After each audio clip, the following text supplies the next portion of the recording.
Zero লাইনে দাঁড়ায় আছি, আপনাদের এখানে আসার দরকার নাই। আমি এনাফ বিএসএফ কে সাইজ করার জন্য। বুঝতে পারছি? যখন আমার প্রয়োজন হবে তখন আমি বলবো ঠিক আছে আমাদের গ্রামবাসীকে নিয়ে আসো, নিয়ে আমরা সাইজ করি। তা আমি না ডাকলে আপনারা ওখানে ভিড় করে আমাদের কাজকে ব্যাঘাত ঘটাবেন না। আমাদের হাতে অস্ত্র আছে, আমাদের ট্রেনিং আছে, সর্বশেষ হচ্ছে আমাদের মনোবল আছে, এবং আমাদের পিছনে 18 কোটি মানুষ আছে, আছে না? তো 18 কোটি মানুষ থাকতে আমার কি ভয় পাওয়ার কোনো কারণ আছে?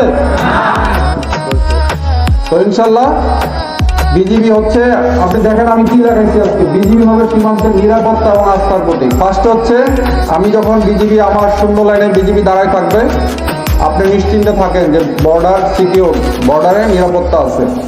আর আস্থা হচ্ছে আমরা যে কোনো কাজে আপনি আমাকে আমার সাহায্য সহযোগিতা পাবেন, হোক সীমান্ত সম্পর্কিত, হোক অন্য যে কোনো সম্পর্কিত, বিজিবিকে আপনার পাশে পাবেন।